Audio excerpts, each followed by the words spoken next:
पापा, यह नौकर का बेटा इस घर में क्या कर रहा है और आप इस पर इतना प्यार क्यों बरसा रहे हैं? संदीप देखो, अब ये अपने रामू का बेटा श्याम यहीं हमारे पास रहा करेगा। पर क्यों पापा? इसका अब कोई नहीं रहा। रामू अपनी पत्नी को सरकारी हॉस्पिटल ले जा रहा था। एक ट्रक की टक्कर से दोनों की मौके पर ही मौत हो गई। श्याम स्कूल गया हुआ था। अब यह तो अनाथ हो गया ना। अब हमारी जिम्मेदारी बनती है, साथ ही मानवता का तकाजा भी है कि हम श्याम की परवरिश करें।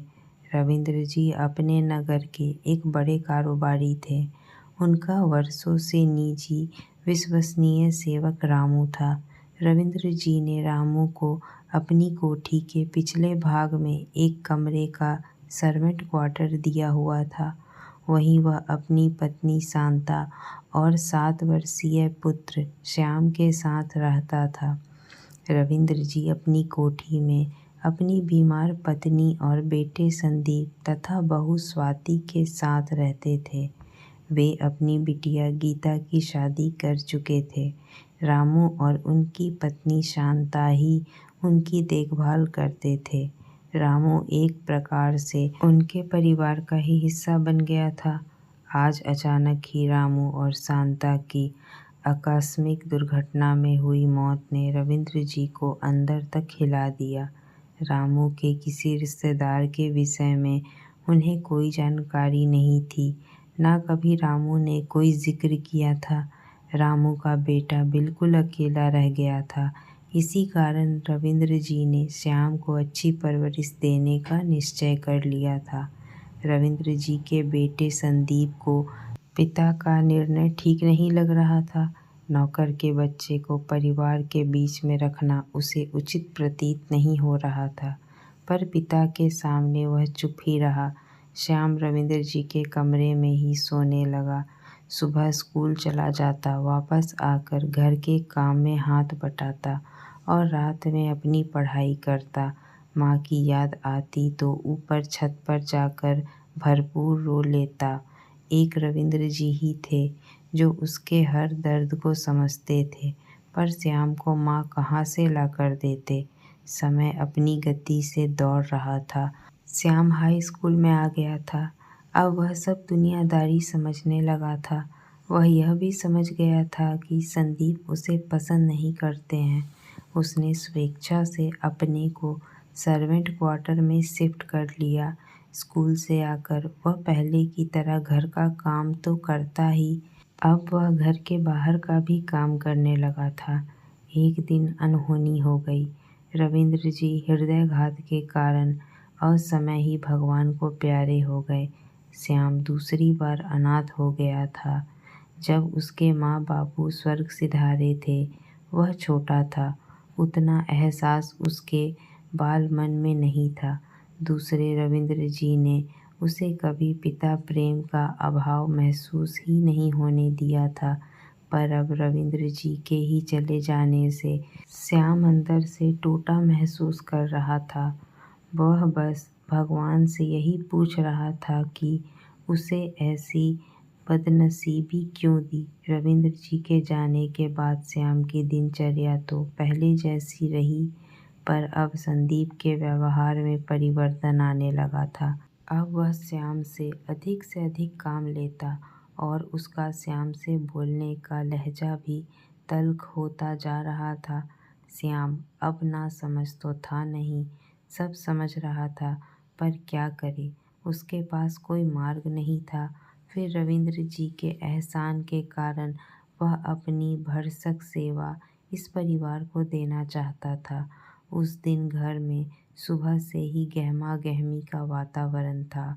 घर में संदीप के सोने की भारी चेन गायब थी। संदीप का कहना था कि उसके कमरे की अलमारी की दराज में चेन उसने खुद रखी थी, जो अब वहाँ नहीं है। उस कमरे में संदीप के अतिरिक्त श्याम ही साफ सफाई के लिए जाता था। संदीप को पूरा शक श्याम पर था। संदीप की बीमार माँ ने कहा भी कि बेटा, श्याम पर शक करना भी पाप है, पर संदीप बोला, माँ तुम इन सपोलों को क्या जानो, ये मौका देखते ही डसते हैं। देखो डस लिया ना। श्याम तो इल्ज़ाम सुनकर ही हतप्रभ रह गया। उसने बस इतना ही कहा, भैया क्या अपने ही घर में भी कोई चोरी करता है? मुझे तो वैसे भी इस घर में ज़िंदगी मिली है, मुझे यहाँ क्या कमी है भैया जो मैं चोरी करूँगा? संदीप ने उसे धुतकारते हुए कहा, एहसान फरामोश, तूने चोरी नहीं की तो किसने की? तेरे सिवाय मेरे रूम में और कौन जाता है? पुलिस आएगी तब तुझसे सब उगलवा लेगी। तभी माँ बोली, संदीप देख बेटा, मेरा कोई भरोसा नहीं, कब मर जाऊँ। मेरी एक बात मान ले बेटा, मेरी आखिरी इच्छा समझकर मान ले बेटा। श्याम को पुलिस को मत दे, हमने उसे भी बेटा माना है। सोने की चेन उस पर कुर्बान। बेटा मेरा दिल कहता है वह चोरी नहीं कर सकता। संदीप माँ की बात सुनकर झल्लाकर वहाँ से हट गया। श्याम अपने कमरे में अनिर्णय की स्थिति में जाकर अपने बिस्तर पर औंधा लेटकर रोने लगा। पर आज उसके सिर पर हाथ फेरने वाले रविंद्र जी नहीं थे।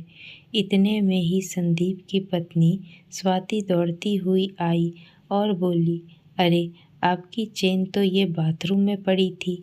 तब संदीप को ध्यान आया कि उसने ही चेन को चमकाने के लिए गले से उतार कर साफ की थी। खिसियाना सा संदीप चुपचाप अपने कमरे में चला गया। चेन के घर में ही मिल जाने का पता चलने पर श्याम ने राहत की सांस ली।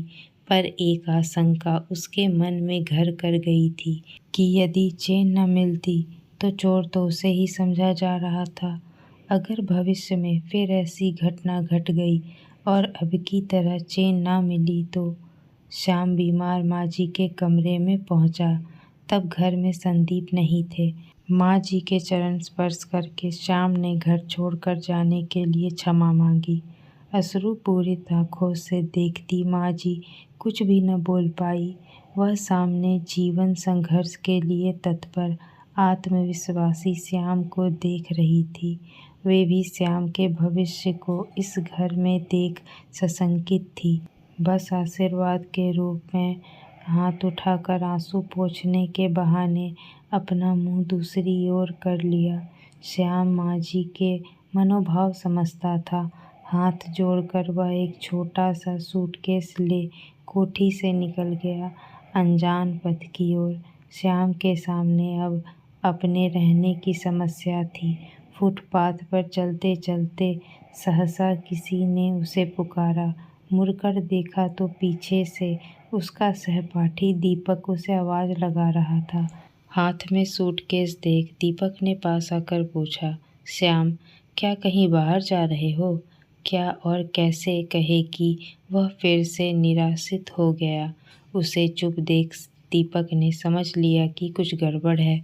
उसे पता था श्याम को रविंद्र जी ने पाला पोसा था और वे अब इस दुनिया में नहीं रहे थे। दीपक श्याम को अपने चौलनुमा घर में ले गया, जहाँ वह अपने माता पिता और छोटे भाई बहन के साथ रहता था। दीपक के पिता इमारत बनाने के लिए राजगिरी का काम करते थे। दीपक पढ़ाई के साथ खाली समय में पिता का सहयोग करता था। दीपक ने अपने पिता को श्याम के बारे में बताया तो वे बोले, देख ले बेटा, वह अब तक कोठी में रहा है। यहाँ रह सके तो हमें तो एतराज़ नहीं। ज़मीन पर तेरे साथ इसकी चटाई भी बिछ जाएगी। श्याम ने सब बात और अपना इरादा दीपक को बताया तो दीपक ने उसे नई व्यवस्था तक अपने यहाँ रहने की पेशकश कर दी। श्याम को यह बहुत बड़ा सहारा था। तीसरे दिन से श्याम भी दीपक के पिता के सहयोग के रूप में काम पर जाने लगा। श्याम मेधावी था। उसके गुण को पहचान प्रॉपर्टी डीलर ने उसे मजदूर के हिसाब किताब का काम सौंप दिया। उसे अब आय भी होने लगी थी, जिसको वह अपनी किताब पर तथा दीपक के परिवार पर खर्च कर देता था।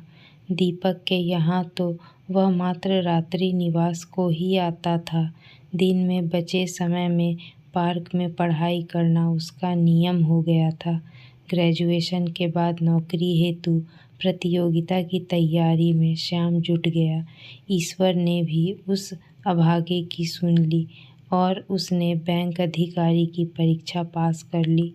उसका बैंक में असिस्टेंट मैनेजर पर पोस्टिंग भी हो गई। एक दिन श्याम अपने बैंक में अपनी कैबिन में बैठा कार्य निपटा रहा था। तभी उसके कानों में जानी पहचानी आवाज़ सुनाई दी। किसी ने कहा था, "मैं आई कम इन सर?" श्याम के मुंह से तुरंत आवाज़ निकली, "भैया।" हाँ, सामने संदीप भैया ही थे, रविंद्र जी के बेटे। श्याम तुरंत खड़ा हो गया। दीपक भी भौचक्के हो श्याम को वहाँ देख रहे थे। वे सोच भी नहीं सकते थे जो उसके नौकर का बेटा उसके एहसान पर पला हो वह इस पोजीशन में भी हो सकता है।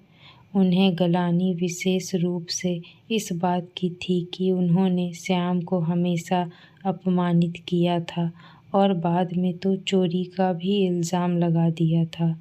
इस धर्म संकट और था। संदीप जी के सामने वे अपनी फैक्ट्री के लिए वर्किंग कैपिटल के रूप में जो लोन लेना आए थे उसे श्याम से कैसे कहे, और कह भी दे तो क्या श्याम उसे पिछले व्यवहार के कारण उसका लोन पास करेगा।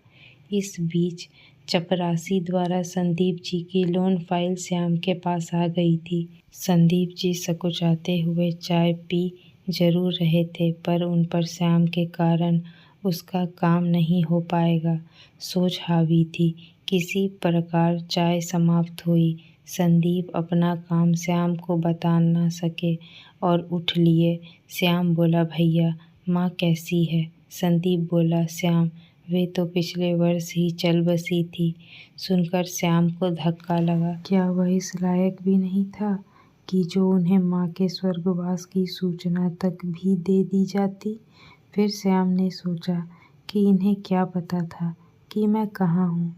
श्याम माँ जी के स्वर्गवासी होने का समाचार सुनकर सर पर हाथ रख कुर्सी पर बैठ गया। संदीप जी निराशा से वहाँ से चल दिए। तभी श्याम बोला, "भैया, मैंने आपकी फाइल पर हस्ताक्षर कर दिए हैं। आपका लोन सैंक्शन हो जाएगा। आप निश्चिंत रहें।" संदीप जी फिर चौंक गए थे। ये श्याम इतना बड़ा हो गया। शायद ये उनसे बड़ा पहले ही था, बस वे ही पहचान नहीं पाए थे। सच में श्याम को पहचाना था तो रविंद्र जी ने। असमंजस गलानी से भरे संदीप जी ने आगे बढ़कर श्याम का हाथ अपने हाथों में लेकर दबा दिया। वे अपने सामने एक ऐसे बदकिस्मत को देख रहे थे जिसने अपने बल पर अपनी किस्मत की लकीर अपने आप खींची थी। गर्दन झुकाए संदीप जी श्याम के कैबिन से बाहर निकल गए। बाहर आकर उन्होंने एक बार मुड़कर श्याम के कैबिन की ओर देखा तो संदीप जी निगाह वहाँ लगी नेम प्लेट पर पड़ी जिस पर नाम लिखा था, राजवीर शेखावत। ओह, तो श्याम का नाम राजवीर शेखावत है। श्याम से राजवीर शेखावत का सफ़र उसने अपने बलबूते से ही तो तय किया था। दोस्तों, हमारे समाज में गरीबों को कोई सम्मान भरी नज़रों से नहीं देखता, ना उन्हें अपने बीच रहने लायक समझा जाता है। लोगों का नज़रिया उनके प्रति अच्छा नहीं होता। उन्हें हर कदम पर अपनी ईमानदारी का सबूत देना पड़ता है। उस पर कई इल्ज़ाम लगा दिए जाते हैं, पर मदद के लिए एक हाथ तक आगे नहीं बढ़ाया जाता। दोस्तों, हमारी कहानी कैसी लगी हमें कमेंट में ज़रूर बताएं। ऐसी ही पारिवारिक कहानियों को सुनने के लिए हमारे चैनल को सब्सक्राइब करना न भूलें। धन्यवाद।